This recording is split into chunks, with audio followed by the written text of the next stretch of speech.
사실 우리가 어떻게 살고 우리가 영향을 받는 많은 것들이 그런 식으로 결정이 되고 있고 정책이나 어쨌든 경제적으로 다 투자가 되고 있는데 만약 그렇다면 우리는 무엇을 해야 할 것인가? 이런 생각이 중요한 갑자기 문제. 드네요. 우리는 뭘 해야 되지? 우리는 어떤 시각을 가지고 이거를 이 기술 발전을 바라봐야 되지? 라는 생각이 갑자기 드는데 어떻게 생각하세요?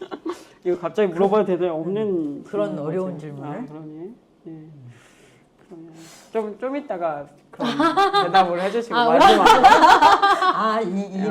이렇게도 되는구나. 마지막으로 근데 좀, 사실 저는 이 페미мот다 유튜브 촬영도 그런 기술에 대해서 우리가 저항할 수 있는 방안으로서 지금 계속 이렇게 만나고 또 얘기하고 그러면서 이제 다른 시각이 있다, 다른 얘기들이 있다라고 알려주는 거잖아요. 그래서 이런 것도 되게 좋은 시도라고 생각합니다.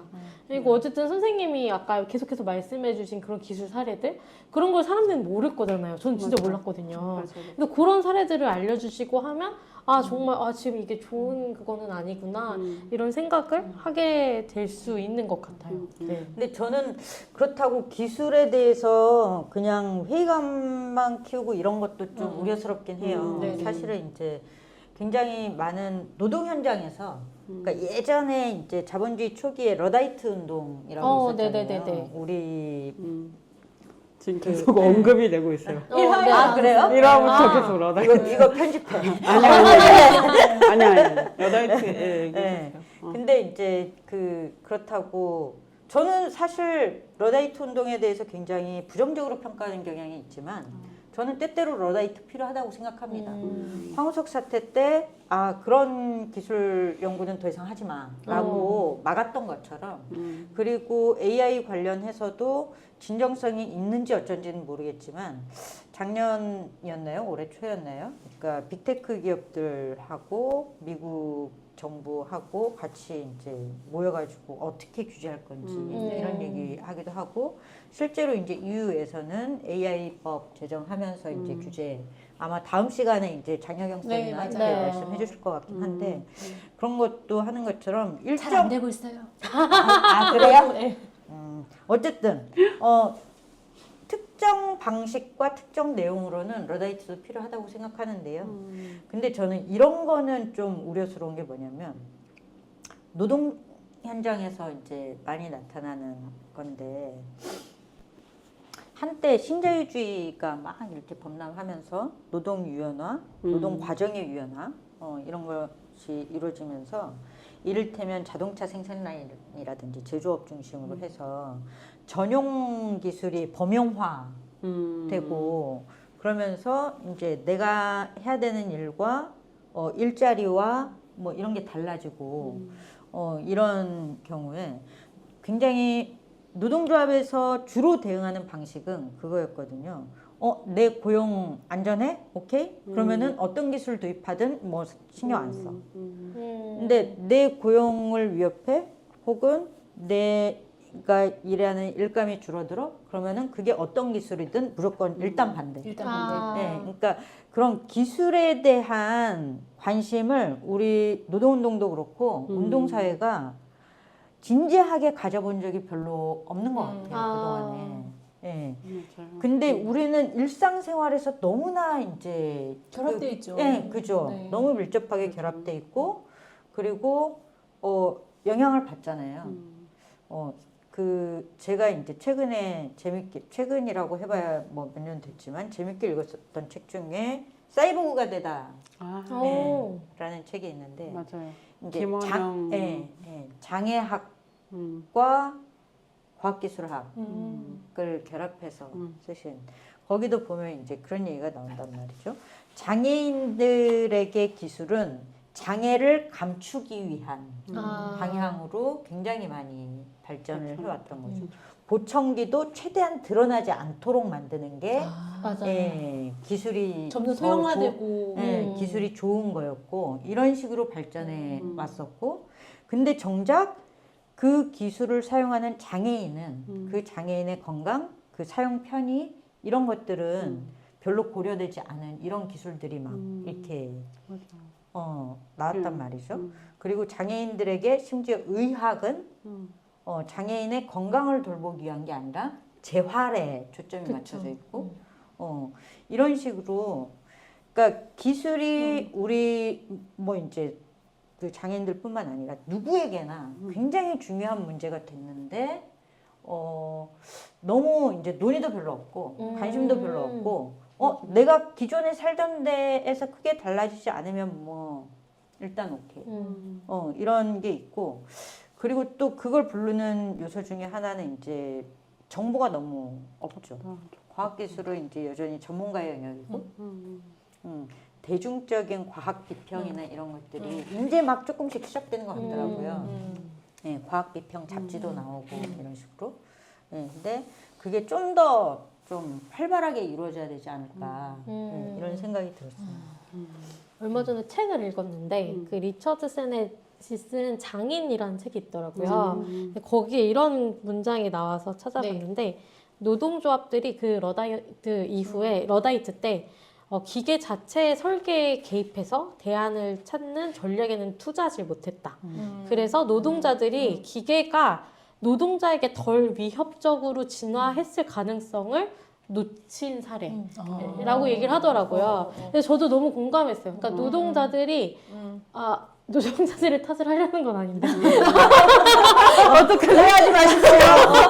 말하다 보니까 그런 느낌인 것 같아요. 강조하고 오해하시면 안 됩니다. 네, 그런 건 아닌데요. 그런데 이제 노동자들이 직접 기계에 이게 기술에 개입을 할 만한 그래서 우리에게 친화적인 그리고 노동자가 서로 같이 이제 발전할 수 있는 그런 방향의 기술 발전이 사실은 필요했는데 이제 너무 자본가 위주의 기술 발전에만 이제 치우쳐서 발전이 됐다 이런 맥락을 지적하더라고요. 근데 저는 사실은 항상 기술 발전에는 자본이 필요하다고 생각을 당연히 했었어가지고 저도요. 지금도 그쵸. 네. 그래서 이 방향을 생각도 못했거든요. 근데 생각해보면 그런 방향도 있었을 것 같기는 해요. 지금 AI 기술 같은 경우는 진짜 자본으로 때려 넣어서 하는 기술이잖아요. GPU 엄청 많이 사고 막 데이터 센터 막 짓고 진짜 양으로 밀어붙이는 기술 개발인데 이거 말고 만약에 노동자 입장에서 노동자들이 할 수 있는 방향으로 좀 더 설계되었으면 완전히 다른 기술이 나왔을 것 같다라는 생각도 좀 들긴 합니다. 네.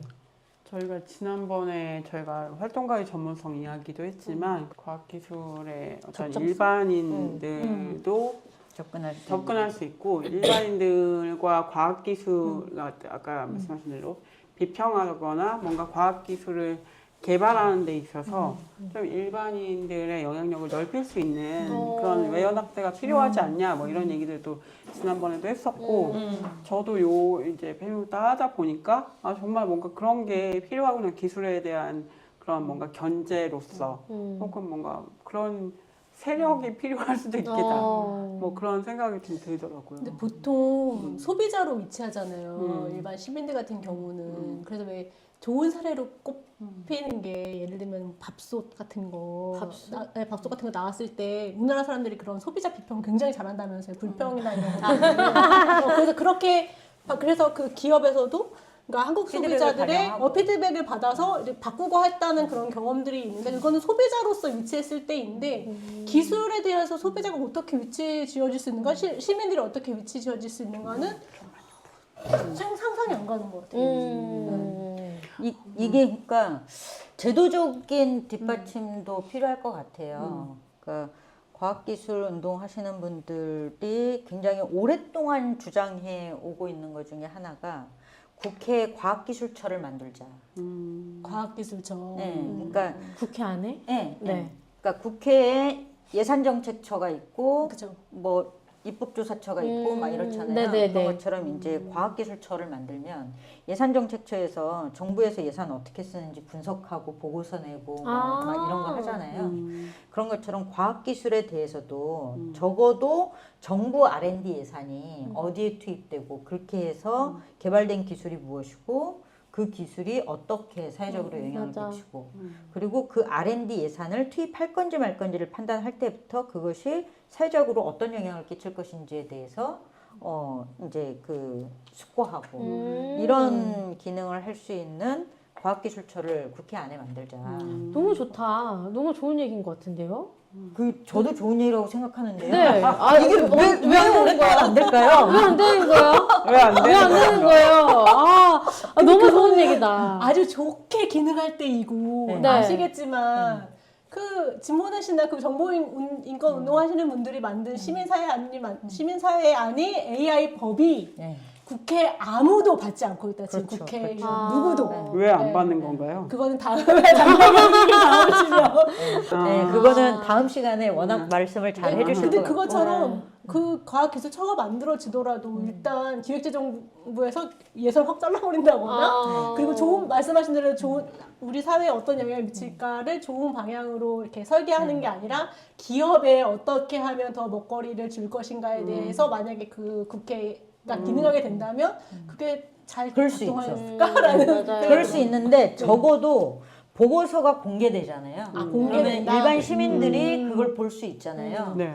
네, 그리고 거기에 대해서 언론 보도도 될 수 있고. 근데 지금은 예를 들어서 정부 R&D 예산이 있잖아요. 윤석열 정부에서 작년에 R&D 예산 대폭 깎았잖아요. 삭감해가지고 반토막 이제 문제가 됐고 이번에 이제 그래서 많이 올렸다고 하지만 알고 보니 올리지 말아야 할 것들 올리고 올리라고 그렇게 주장했던 특히 이제 신진 연구자들을 키우는 이런 거는 그대로고 막 이렇더라고요. 어쨌든 여전히 문제가 있는데 예를 들어서 어떤 R&D 예산을 투입했을 때 국회에 지금 제출되는 국회에 제출되는 자료에는 이 예산이 사업명이 있고 그 사업에 그 안에 내역들이 있지만 그걸로는 이게 어떤 연구과제로 가는지 알 수가 없어요. 근데 이제 좀 더 세밀하게 그래서 어떤 연구과제에 이 예산이 투입됐고 결과가 어떤지 이런 것들을 볼 수 있어야 되죠. 예를 들면 올해 이제 예산 심의 과정에서 문제가 된 것 중에 하나가 뭐냐면 제목이 뭐였지? 바이오 무슨 연구였는데요. 이게 국회에 제출되는 사업 설명 자료에는 없어요. 그 사업 설명 자료에 있는 한 사업 중에 내역 중에 세부 내역의 한 연구 과제 이런 식으로 돼 있어서 국회에는 절대 이제 현장에 있는 사람 아니면 모르고 근데 그 예산이 규모가 정확하게 기억이 안 나는데 어마어마해요. 근데 되게 신기하게 무용을 전공한 교수가 공대에 가가지고 그 예산을 받았어요. 무용? 네. 어떻게 알 수가 없죠. 알 수가 그리고 나중에 이제 신기하다. 이렇게 사람들이 이거 뭐야 도대체 해보니까 알고 보니 여차저차해서 과학기술계 인맥을 통해서 지금의 윤석열 정부 R&D 정책을 주도하고 있는 사람들과 인맥이 있는 거예요. 그러니까 이런 식으로 되고 있는 걸 모르잖아요. 알 수 있는 그쵸. 게 없잖아요. 그쵸. 네. 사실은 저는 정보공개 청구 진짜 중요한 운동이라고 생각하거든요. 정말로. 네, 여기. 아니 저는 정보 네. 공개 청구는 아니죠. 같이 네. 연대하고 있습니다. 정보공개가. 정보공개센터 너무 중요한 단체, 시민사회단체 중에 하나인데 정말 일반 시민들이어도 진짜 봤을 때 이상한 예산 과목이 있을 수 있거든요. 맞아요. 정말 그리고 저는 사실 보도 자료로도 이렇게 봤는데 윤석열 정부에서 이번에 AI로 행복한 대한민국 정책을 해서 되게 많은 예산을 지금 쏟아부었어요. 얼마 몇백억, 몇천억, 뭐 아무튼 이렇게 쏟아부었는데 그런 것만 봐도 사실 되게 이상하거든요. 이거 어디서 뭐 하는 거야? 하면 그런 거 정보 공개 청구해보고 사실 그러면서 이상한데? 라고 생각을 하는 것 자체로도 또 되게 중요한 참여가 될 수 있고 그런 거를 하나하나 정보공개 청구를 하면 누군가 보고 있구나 약간 누군가 우리 사업에 관심이 있구나 이런 것만으로도 약간 경각심이 생겨난다고 생각을 합니다. 네. 저희가 또 그런 컨텐츠도 해야 되겠네요 이제. 정보공개 청구하는 법.